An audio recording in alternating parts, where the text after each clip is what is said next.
안녕하세요. 하나님의 말씀을 배달합니다. 요교교회 허용범 전도사입니다. 오늘 성경 읽기 본문은 창세기 16장에서 18장까지의 말씀인데요. 그 중에서 16장 13절에서 16절까지의 말씀을 봉독하고 함께 묵상하도록 하겠습니다. 하갈이 자기에게 이르신 여호와의 이름을 나를 살피시는 하나님이라 하였으니 이는 내가 어떻게 여기서 나를 살피시는 하나님을 배웠는고 함이라. 이러므로 그 샘을 브엘라헤로이라 불렀으며 그것은 가데스와 베렛 사이에 있더라. 하갈이 아브람의 아들을 낳음에 아브람이 하갈이 낳은 그 아들을 이름하여 이스마엘이라 하였더라. 하갈이 아브람에게 이스마엘을 낳았을 때에 아브람이 86세였더라. 오늘 본문에서 아브람과 사레는 하나님의 약속을 믿고 기다렸지만 아이를 낳지 못하였습니다. 사라에게는 하갈이라는 한 여종이 있었는데 사레는 나에게 아이를 안 주시니 하나님께서 하갈을 통해서 아이를 주시려는 거라고 단언을 합니다. 그리고 아브람도 그 말에 동의를 하게 되죠. 아브람은 내 자손이 하늘의 별과 같이 많게 되리라는 하나님의 약속은 믿었지만 아이를 낳지 못한 수치스러움을 인내하지는 못했습니다. 당시 히브리인들은 아이를 낳지 못하면 하나님께 저주를 받았다고 생각을 하고는 했었다고 합니다.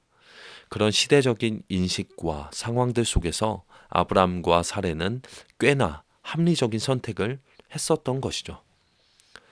가끔 선교지에서 선교사님들과 함께 사역을 하다 보면 뭔가 행동을 하려고 하는데 꼭 그런 말씀을 하십니다. 하나님께 기도해보고 움직이자. 이 말씀을 정말 많이 들었던 기억이 납니다. 저는 그럴 때마다 그냥 행동해보면 알지 라는 생각으로 굉장히 답답해했었던 생각을 가진 적이 참 많았습니다. 하지만 시간이 지나고 선교사님들의 그 기다림이 대부분 결론적으로 옳았었던 기억이 제 머릿속에는 남아 있습니다. 인생의 경륜과 하나님의 방법을 아시는 분들이기 때문에 하나님을 기다릴 수 있었던 것 같습니다. 우리도 섣불리 나서기보다는 하나님의 때를 기다릴 수 있는 여유로움이 삶 속에 있어야 합니다. 여종 하갈은 자신의 임신함을 깨닫고 주인 사레를 멸시하였습니다. 그것도 하갈의 연약함이었고 잘못이었습니다. 하갈은 자신의 본래 신분을 인지하고 여주인에게 감사하며 여주인을 끝까지 존중해야 마땅했습니다. 하지만 그러지 못했죠. 우리 인간은 연약하여서 들어갈 때와 나올 때가 다르다는 말이 있습니다. 들어갈 때는 굽히고 들어가지만 나올 때는 굽히지 않아도 되기 때문에 무례하게 나온다는 말이기도 합니다. 저는 복음을 뒤늦게 깨닫고 인생을 돌이키며 삶 자체가 하나님께 새롭게 구원을 받은 은혜의 사람입니다. 원래 제가 어떤 사람인지를 저는 잘 알기 때문에 교만해질 때면 원래 저의 모습을 떠올리고는 합니다. 물론 그 모습을 떠올리며 자존감을 깎을 필요는 없지만 그때의 모습을 잊는다면 저도 하갈처럼 감사함을 잃어버리고 실수할 수가 있음을 고백합니다. 그렇기 때문에 우리는 감사를 잊지 않도록 노력해야 합니다.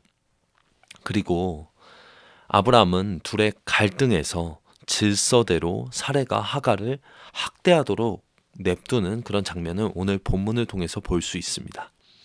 하지만 사레도 하갈에게 참고 끝까지 잘 대해줬으면 더 좋은 결과가 있었을 수 있습니다. 하지만 하갈은 그 사레의 학대로 인해서 결국 도망치게 되었고 여호와의 사자가 술이라는 곳으로 가는 당시의 중요한 도로의 한 샘에 나타나셔서 하갈에게 나타나셔서 내 자손을 크게 번성케 하리라고 말씀하셨습니다. 하갈은 자신에게 나타나신 하나님의 이름을 감찰하시는 하나님이라고 불렀고 하나님을 만나던 그 샘을 브엘라헤로이라고 부르며 나를 보시는 살아계신 자의 샘물이라는 뜻이라고 불렀다고 합니다. 그리고 여호와의 사자는 하갈에게 여주인에게로 돌아가서 그에게 복종하라고 말씀하셨습니다. 정말 인간적으로는 이해가 되지 않는 말씀입니다. 참으로 어려운 말씀입니다. 순종하기 정말 어렵죠. 하지만 성경에서의 하나님께서는 질서를 매우 중요하게 여기십니다. 우리는 힘들어도 질서를 존중하며 자기 위치를 지킬 수 있는 신앙의 깊음을, 넓음을 갖도록 노력해야 합니다. 하나님은 아브라함과 사레가 실수로 잉태케 한 하갈의 아들에게도 이스마엘이라는, 즉 하나님이 들으셨다는 이름을 주시며 축복하십니다. 하갈은 자신에게 나타나신 하나님의 이름을 감찰하시는 하나님이라고 불렀습니다.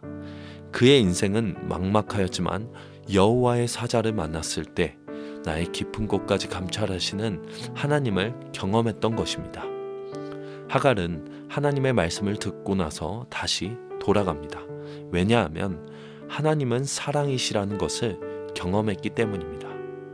우리는 인간의 실수마저도 하나님께서는 사랑으로 감찰하시는 분이심을 오늘 본문을 통하여 결코 잊지 말아야 합니다. 아브라함과 사레가 하갈처럼 교만한 모습의 태도를 갖지 않도록 노력하며 은혜를 구해야 합니다. 하지만 우리의 연약함으로 인하여 자책하고 쓰러질 필요도 없다는 것도 우리는 잊지 말고 기억해야 합니다. 하나님께서는 사랑으로 우리를 깊고 넓게 감찰하는 분이심을 잊지 않으시는 오늘 하루가 되시길 바랍니다. 아멘. 적용하겠습니다. 하나님을 향한 초심을 기억하셔서 감사의 태도를 회복하시는 하루가 되시길 바라겠습니다. 아멘.